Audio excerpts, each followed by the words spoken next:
सिर्फ कुछ महीनों के लिए भीड़ से दरवाजे बंद कर लो, कामयाबी के दरवाजे अपने आप खुल जाएंगे। क्योंकि भीड़ में रहकर इंसान कभी भी वो हासिल नहीं कर पाता है जो वो हासिल करना चाहता है, लेकिन एकांत में रहकर इंसान वो सब कुछ हासिल कर सकता है। और ये बात मैं सिर्फ हवा में नहीं बोल रहा हूँ। इस दुनिया में बहुत सारे ऐसे लोग हैं जिन्होंने एकांत में रहकर अपने गोल्स को अचीव किया है। रॉबर्ट कियोसाकी ने अपनी rich dad and poor dad book को एकांत में बैठकर भीड़ से दूर रहकर लिखा था, और आज वो बुक इतनी ज्यादा पॉपुलर है कि शायद ही कोई ऐसा इंसान होगा जिसने उस बुक के बारे में नहीं सुना होगा। जेके रोलिंग ने अपनी एक बुक हैरी पॉटर को एक होटल में बैठकर एकांत में लिखा था ताकि उसे कोई डिस्टर्ब ना करे, और उस बुक की वजह से जेके रोलिंग वर्ल्ड की पहली ऐसी राइटर बनी जो सिर्फ बुक राइटिंग करके बिलियनियर बनी। तो इसलिए अगर आप भी अपने गोल को अचीव करना चाहते हो, अपने फील्ड के बाप बनना चाहते हो, तो आपको भी कुछ महीनों के लिए गायब होना पड़ेगा। इस भीड़ भाड़ की दुनिया से अलग रहना होगा, एकांत में रहकर मेहनत करनी होगी, तभी आप अपने गोल को अचीव कर पाओगे। और अकेले रहकर आपको मेहनत कैसे करनी है, इसके 3 पॉइंट्स मैं आपको वीडियो के लास्ट में बताने वाला हूँ, इसलिए वीडियो को ना लास्ट तक जरूर देखना। और हाँ, इनमें से जो सेकंड पॉइंट होगा ना, वो सबसे ज्यादा इंपॉर्टेंट है, इसलिए उसे बिल्कुल भी मिस मत करना। तो चलिए समझते हैं उन तीनों पॉइंट्स को। लेकिन इन तीनों पॉइंट्स को समझने से पहले मैं आपको ना एक स्टोरी सुनाता हूँ ताकि आप सब कुछ अच्छे से रिलेट कर पाओ।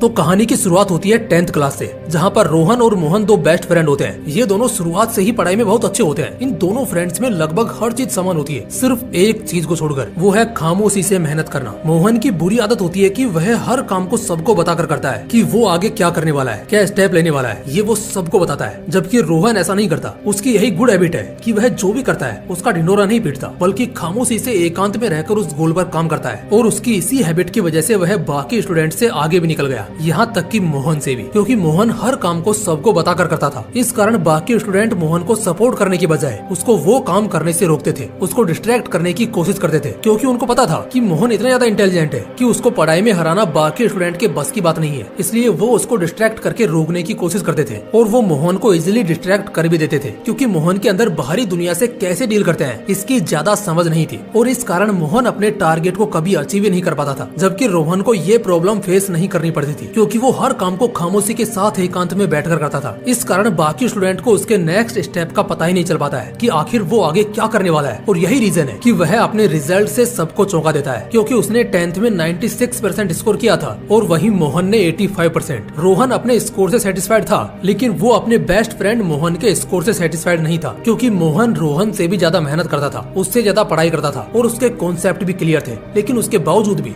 वह अच्छा स्कोर नहीं कर पाया। तो इसलिए रोहन अपने बेस्ट फ्रेंड मोहन के पास जाता है उसकी हेल्प करने, और उसको सब कुछ अच्छे से एक्सप्लेन करता है कि भाई तू ये गलती कर रहा है और बाकी स्टूडेंट तुम्हारी इसी गलती का फायदा उठा रहे हैं। और अब मोहन को सब कुछ अच्छे से समझ आता है कि आखिर वो क्या गलती कर रहा था और वह क्यों अपने टारगेट्स को अचीव नहीं कर पा रहा था। और इस हेल्प के लिए वह अपने बेस्ट फ्रेंड रोहन को थैंक्स भी बोलता है। और अब की बार 12th क्लास में वह भी भीड़ से गायब होकर खामोशी से मेहनत करता है। और अब की बार दोनों फ्रेंड्स अपने रिजल्ट से सबको चौंका देते हैं, क्योंकि मोहन साइंस स्ट्रीम से था और उसने 98% स्कोर किया, और रोहन कॉमर्स स्ट्रीम से था तो उसने 97.48% स्कोर किया। अब की बार दोनों फ्रेंड्स अपने रिजल्ट से सेटिस्फाइड थे। देखो, जब भी आप लोगों को बताकर कोई काम करते हैं तो वो हमारी उसमें हेल्प नहीं करते हैं, बल्कि इनडायरेक्टली हमें रोकने की कोशिश करते हैं। हम स्ट्रेटेजी बनाते हैं कि इस टारगेट को अचीव कैसे करें, और वो स्ट्रेटेजी बनाते हैं कि हमें अपने टारगेट को अचीव करने से कैसे रोकें। आप जितना ज्यादा ऊपर जाओगे वो इनडायरेक्टली आपको उतना ही नीचे खींचने की कोशिश करेंगे। अब मुझे उम्मीद है कि आप अच्छे से समझ चुके होंगे कि हमें भीड़ से हटकर एकांत में खामोशी के साथ मेहनत क्यों करनी है, हमें इस दुनिया के लोगों से गायब होकर मेहनत क्यों करनी चाहिए। और अब मैं आपको बताने वाला हूँ कि आपको लोगों के बीच गायब होकर अकेले में मेहनत कैसे करनी है, क्योंकि हमें एकांत में रहकर सोना नहीं है, लोगों के बीच से गायब होकर एकांत में मूवी नहीं देखनी है, सोशल मीडिया स्क्रॉल नहीं करना है, बल्कि अपने गोल्स पर मेहनत करनी है। एंड गायब होकर आपको क्या करना है और क्या नहीं करना है, इसके 3 पॉइंट्स अभी मैं आपको बताता हूँ। Number 1, master a skill. एक स्किल को मास्टर करो। आपको इस दुनिया के लोगों से गायब होकर किसी भी एक फील्ड में हद पार मेहनत करनी है, और उस फील्ड में इतना ज्यादा परफेक्ट बन जाना है कि उस फील्ड में आपको कोई हरा ना सके। आपको उस स्किल में खुद को इतना निखार लेना है कि उसमें गलती की कोई गुंजाइश ही नहीं हो। जैसे कि मिल्खा सिंह ने अपने आप को दौड़ में इतना ज्यादा परफेक्ट बना लिया था कि उन्हें फ्लाइंग सिख के नाम से जाना जाता है। इस तरह से शाहरुख खान ने बॉलीवुड में अपने एक्टिंग और टैलेंट के दम पर एक अलग ही पहचान बना रखी है, और इसी कारण उसे बॉलीवुड का किंग कहा जाता है। तो ठीक इसी तरह से आपको भी किसी एक स्किल में इतना ज्यादा परफेक्ट बनना है कि आपकी पहचान उस स्किल से होने लग जाए, और यह तभी पॉसिबल हो पाएगा जब आप उस फील्ड में कड़ी मेहनत करोगे,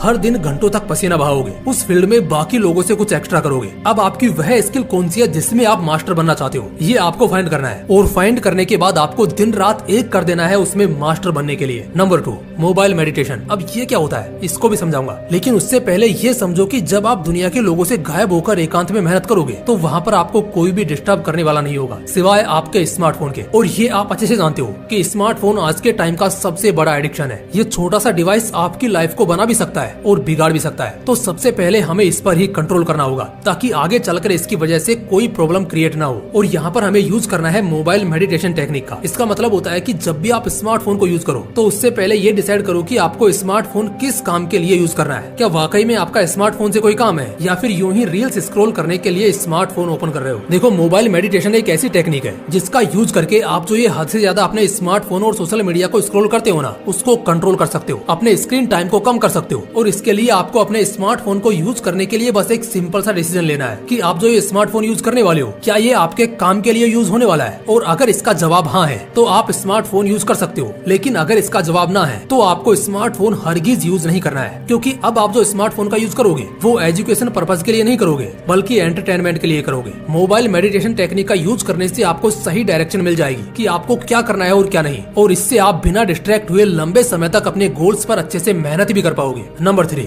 इम्प्रूव योरसेल्फ 1% एवरी डे। हर दिन खुद को 1% इम्प्रूव करो। और ये पॉइंट न्यूट्रिशन की तरह है। जिस तरह चाहे हम एक दिन में कितनी भी हैवी डाइट ले लें, कितना भी न्यूट्रिशन ले लें, लेकिन इसका मतलब ये नहीं है कि हमें अगले दिन न्यूट्रिशन की जरूरत नहीं पड़ेगी। हमें हर दिन न्यूट्रिशन की जरूरत होती है। ठीक उसी तरह से आप चाहे एक दिन में 24 घंटे लगातार मेहनत कर लो, लेकिन इसका मतलब ये बिल्कुल भी नहीं है कि आपको अगले दिन अपने गोल पर मेहनत नहीं करनी है, बल्कि सक्सेस पाने के लिए आपको हर दिन मेहनत करनी पड़ेगी। और देखो, जब हम खुद एकदम से बदलने की कोशिश करते हैं ना, तो ये पॉसिबल नहीं हो पाता है, क्योंकि हमें इतनी जल्दी कोई रिजल्ट नहीं मिलता है और हम खुद को बदलने के चक्कर में डिमोटिवेट होकर उस काम को ही छोड़ देते हैं। लेकिन जब हम हर दिन खुद को बदलने की कोशिश करते हैं ना, तो 1-1% करके हम पूरी लाइफ बदल सकते हैं और पता भी नहीं चलेगा। इसलिए हर दिन खुद को 1% बदलने की कोशिश करो, क्योंकि छोटे छोटे स्टेप्स मिलकर ही एक बड़ा बदलाव लेकर आते हैं। अगर आप ऐसा करते हो तो कुछ ही दिन बाद आप महसूस करोगे कि आप सच में बदल चुके हो, अपने आप को पहले से बेहतर बना चुके हो। तो गाइज, ये थे वो 3 पॉइंट्स जिनको आप एकांत में रहकर खामोशी के साथ फॉलो करके कुछ बड़ा फोड़ सकते हो। तो क्यों ना अब की बार इस भीड़ से गायब होकर एकांत में मेहनत करके कुछ बड़ा फोड़ा जाए, और सिर्फ नाम का ही नहीं, सच में गायब होकर दिखाओ। खुद को अपने गोल्स को पूरा करने में इतना फंसा दो कि लोग कहें कि यार ये बंदा आखिर कहाँ चला गया है। तो गाइस, भीड़ भाड़ से गायब होकर इन तीनों पॉइंट्स को फॉलो जरूर करना। तो कौन कौन और कितने महीने के लिए इस भीड़ से गायब होने वाला है, कमेंट बॉक्स में लिखकर जरूर बताना। आज के लिए बस इतना ही, बाकी फिर मिलते हैं